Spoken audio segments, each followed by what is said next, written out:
বড়ই গাছ কাটা যাবে না, কাটলে গুনাহ হবে। গাছের ডাল কাটলে কি গুনাহ হবে? অমুসলিমদেরকে কি সালাম দেওয়া জায়েজ আছে? মর্যাদা ব্যক্তির কতটুকু সামনে দিয়ে মানুষ চলাচল করতে পারবে? প্রসবের পর পবিত্র হওয়ার সুন্নাহ সম্মত পদ্ধতি কি? প্রসবের ছিটা গায়ে বা কাপড়ে লাগলে করণীয় কি? অনেকে বলে কোরআনে কারীম আসরের নামাজের পরে পড়া ঠিক নয়। কথাটা কতটুকু সত্য? আমি নামাজ পড়ি কিন্তু শয়তান আমাকে অতিরিক্ত খারাপ স্বপ্ন দেখায়, এ ব্যাপারে আমাকে কিছু পরামর্শ দিন।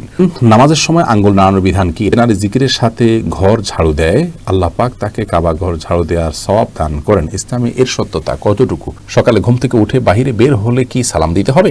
আর ঘরে ঢুকতে কি সালাম দিতে হবে? কালো ছাড়া ভিন্ন রঙের বোরকা পড়লে কি গুনাহ হবে? দেখেছেন গর্ভাবস্থা চেয়ারে বসে নামাজ আদায় করা যাবে কিনা?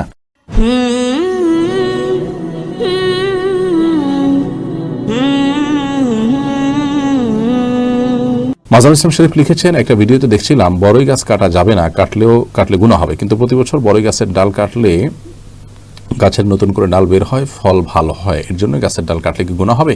প্রথমত বড়ই গাছের যে ডাল কাটতে নিষেধ করা হয়েছে, এ ব্যাপারে ওলামায়ে কেরামের অনেকের বক্তব্য হলো যে নবী সাল্লাল্লাহু আলাইহি ওয়াসাল্লামের সময় এবং বিশেষ করে মরুভূমিতে রুক্ষ বড়ই গাছ জাতীয় গাছ বেশি হয় এবং আপনার হারাম এরিয়াতে বড়ই গাছ ছিল, সেজন্য তিনি এটা বলেছেন। অর্থাৎ এটাকে কায়দে ইত্তেফাকি বলা হয়, যেটাকে বলা হয়, অর্থাৎ কথার কথা ওটা উল্লেখ করেছেন। মূলত কোনো গাছই প্রয়োজন ছাড়া নিধন করা উচিত নয়।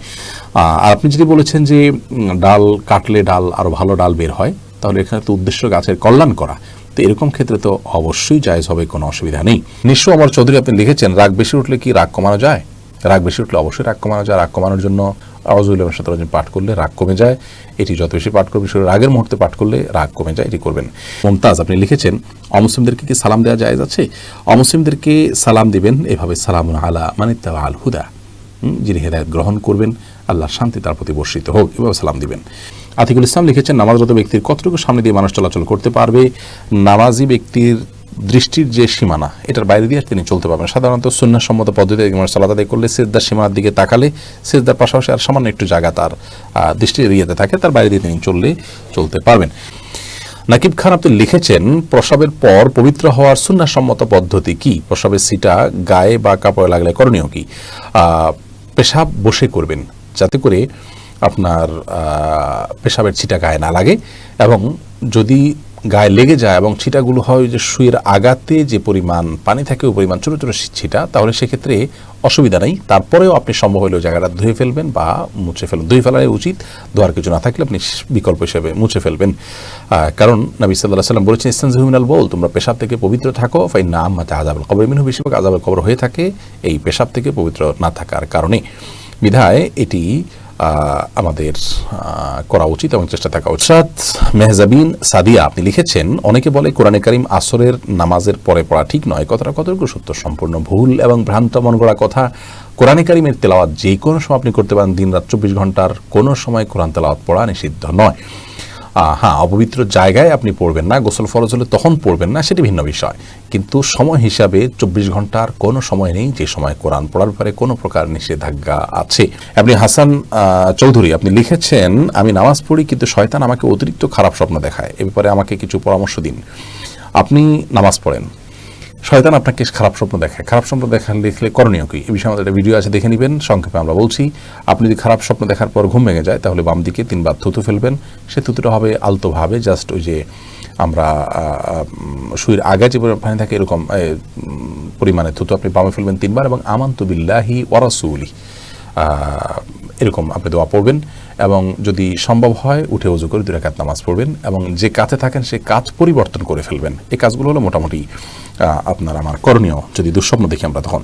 এরপরে রোমানা মালিক আপনি লিখেছেন, নামাজের সময় আঙ্গুল নাড়ানোর বিধান কি? নামাজের সময় আমরা যখন তাশাহুদ পড়ি, তখন আমরা যে তাশাহুদের মধ্যে মূলত তাশাহুদ মানে হলো সাক্ষ্য দেওয়া, আমরা সেখানে মূলত সাক্ষ্য দিয়ে আল্লাহর একত্ববাদ এবং মুহাম্মদ সাল্লাল্লাহু আলাইহি ওয়াসাল্লামের রিসালাতের, তার রাসূল হওয়ার সাক্ষ্য দেই। তো আমাদের মুখের সাক্ষ্যের সাথে এই আঙ্গুল তুলে আমাদের হাতের ইশারাতেও সাক্ষ্য দেওয়া, এই দুইটার মধ্যে যেন আপনার কম্বিনেশন হয়, সেজন্য এই আঙ্গুল উঠানোর নির্দেশনা নবী সাল্লাল্লাহু আলাইহি ওয়াসাল্লাম দিয়েছেন। এটি সুন্নাহ। এটি যদি কেউ না করেন তার নামাজ হয়ে যাবে, কিন্তু আমরা তাশাহুদ পাঠের সময় তাশাহুদে যখন বসবো তখন আঙ্গুল তুলে মুখের সাক্ষ্যের পাশাপাশি হাতের আঙ্গুল দ্বারা সাক্ষ্য দেওয়াটা সুন্নাহ। এ সময় আঙ্গুল নাড়াতে থাকবো নাকি শুধু সাক্ষ্য দেব, এ বিষয়ে আমরা বারবার বলেছি যে ওলামা ইকরামের দুটি মতই আছে, অনেকে নানার কথা বলেন, অনেকে সাক্ষ্য দেওয়ার কথা বলেন। এক্ষেত্রে শুধুমাত্র তুলে ধরে সাক্ষ্য দেওয়া এবং শেষে নামানো এটা অধিকতর যুক্তিযুক্ত, কারণ এক্ষেত্রে বেশিরভাগ হাদিসগুলোতে ইশারা করার কথা বলা হয়েছে যা তোলা এবং নামানোর মাধ্যমে হয়ে থাকে। হ্যাঁ, কোনো কোনো মানে আসছে এটি নাড়ানোটা শয়তানের জন্য আপনার লোহার আঘাতের চাইতেও বেশি কষ্টের, তো সে নাড়ানো বলতে উঠানো এবং শেষে নামানো, সে নাড়ানোর কথা নবী সাল্লাল্লাহু আলাইহি ওয়াসাল্লাম বুঝিয়ে থাকতে পারেন।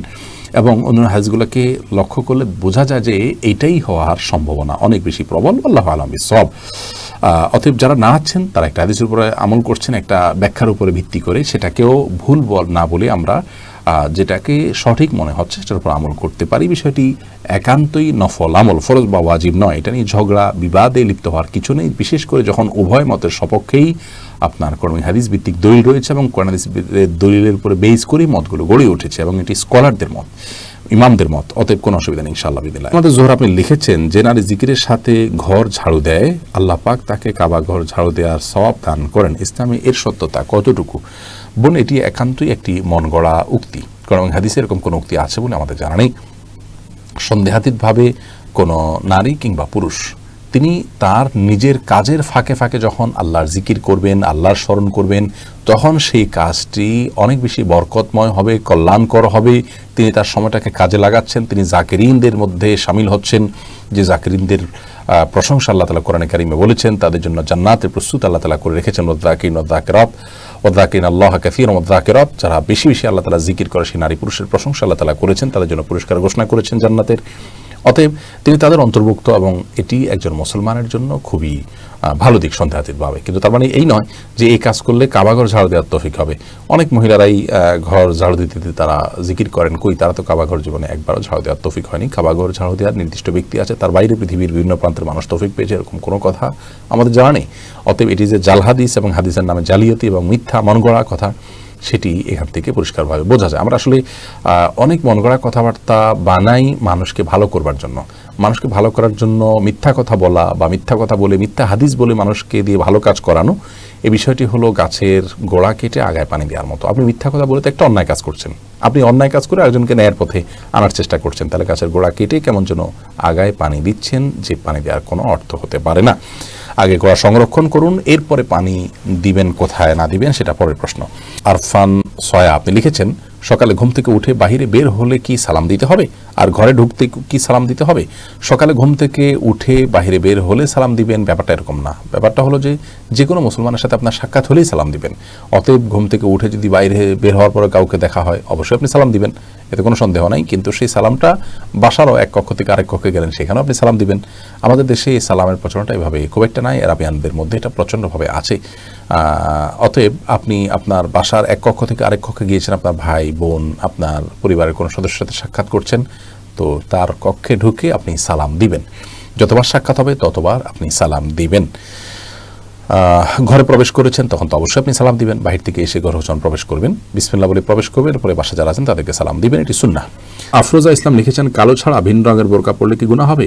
না, গুনাহ হবে না।